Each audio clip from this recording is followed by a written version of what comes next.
The bypass kit includes a rewritable bypass,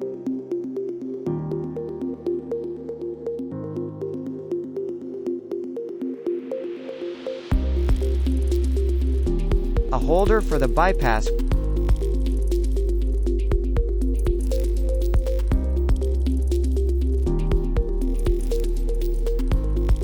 with a flat flexible cable, a chip emulator,